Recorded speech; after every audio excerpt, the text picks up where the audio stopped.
Баршаңызға сәлем, қайырлы күн достар. Бүгін сіздермен жаздың күні өте жақсы желінетін баклажан салатын дайындайтын боламыз. Ол үшін видеоны соңына дейін қарап, каналға тіркелуді ұмытпаңыз. Алдымен осындай 3 үлкен баклажанымызды жуып тазалап аламыз. Сосын оны осындай дөңгелек жіңішке етіп турап аламыз. Аса қатты жіңішке емес, осындай қалыңдықта турап аламыз. Видеода көрсетілгендей етіп, 3 баклажанымызды да осындай етіп турап ыдысымызға саламыз.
Енді туралынған баклажанымызды үлкенірек кең ыдысқа осындай етіп салып аламыз, және үстінен салқын су құйып, аздап қана тұзымызды қосамыз.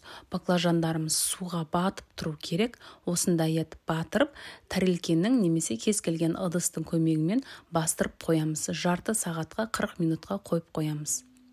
Баклажанымыз кішкене жұмсарады.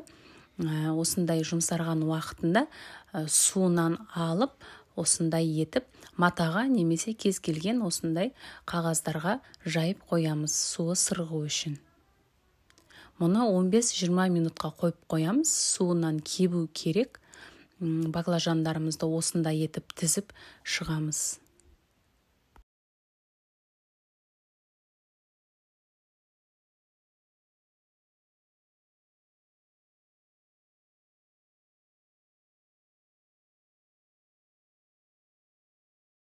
Алдымен жұмыртқамызды дайындап алатын боламыз. 3 дана жұмыртқамызды ыдысымызға жарып алып, дәміне қарай аздап қана шым-шым тұз қосып аламыз. Шанышқымен осындай етіп жақсылап тұрып араластырып аламыз.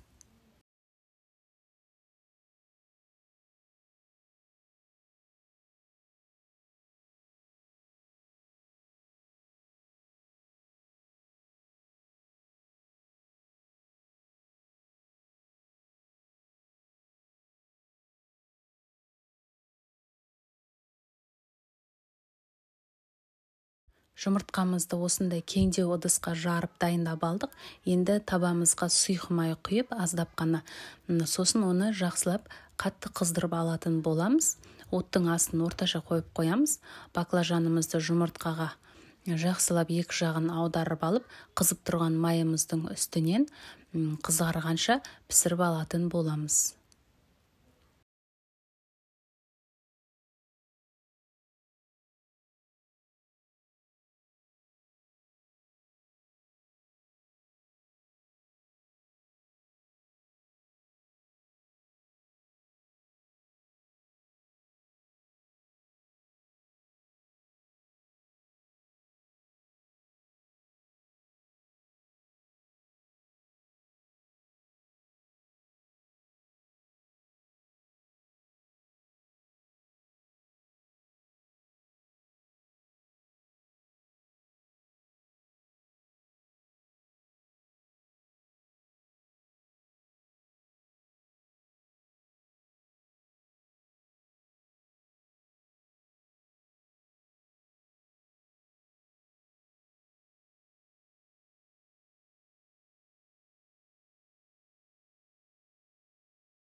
Осындай етіп қып-қызыл етіп қуырып аламыз.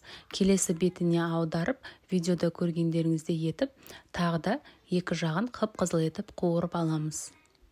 Сосын қуырылған баклажандарымызды арнайы тәрелкенің үстіне қағаз немесе кез келген майын тартып алатын салфеткалар болады. Сондайды қойып қойсаңыздар, біздің баклажанымыздың майын аздап тартып алатын болады майды.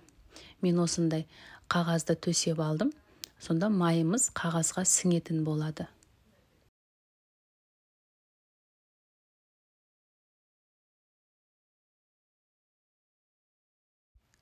Барлық баклажандарымызды осылай етіп қып-қызыл етіп қуырып алдым. Енді оны суытуға қойып қоямыз. Енді салмасын дайындап аламыз. Осындай кез келген майонез түрі болады. Өз қалауыңыз бойынша қоса бересіздер. Ыдысқа майонезімізді салып, оның үстінен үккіштің майда көзімен 3 тіс сарымсағымызды өткізіп аламыз. Сарымсақты өз қалауыңыз бойынша қоссаңыз болады. Менде 3 тіс қостым, сол жеткілікті болды. Және де аскөк қоссаңыздар болады, кез келген түрін. Мен укропты қосатын боламын. Укропты аз ғана бөлігін алып, ұсақ етіп турап алып, қосып жібереміз.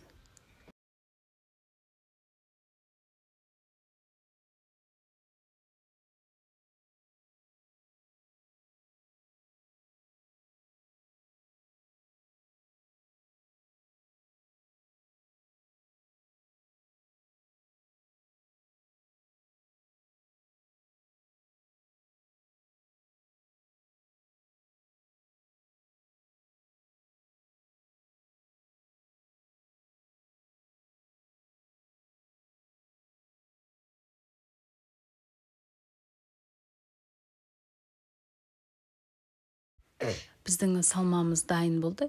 Енді осындай орташа көлемдегі қызанақтарымызды алып, мұны да дөңгелекше етіп турап аламыз. Мен қызанақтың 4 данасын алдым. Видеода 3 данасы көрсетілген. Енді осыларды видеодағыдай етіп, дөңгелекше етіп турап алатын боламыз. Барлық қызанақтарымызды осындай етіп турап алдым.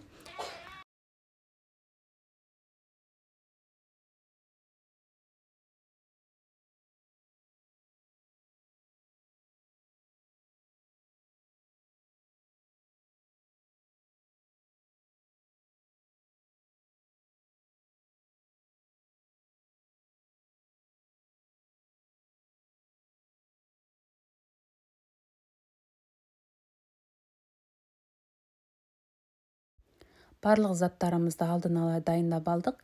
Енді суыған баклажанымызды алып, арасына осындай жаңағы майонез бен сарымсақ араласқанды арасына қасықпенен жағып шығамыз. Және де ортасына осындай қызанақтарымызды қойып, үстінен тағы да баклажанымызды қойып, тәрелкемізге сәндеп тізіп шығатын боламыз. Менде 4 тарелка салат шықты. Өте дәмді болынады. Жаздың күні өте тез желінетін, әрі дастарханның сәнін келтіретін салат. Сіздер де міндетті түрде жасап көріңіздер. Өте дәмді болып шығады. Егер сізге видео ұнаған болса, каналға тіркелуді ұмытпаңыз. Әрі және де ұнату белгісін басып, пікір қалдыруды да ұмытпаңыз. Назарларыңызға рахмет.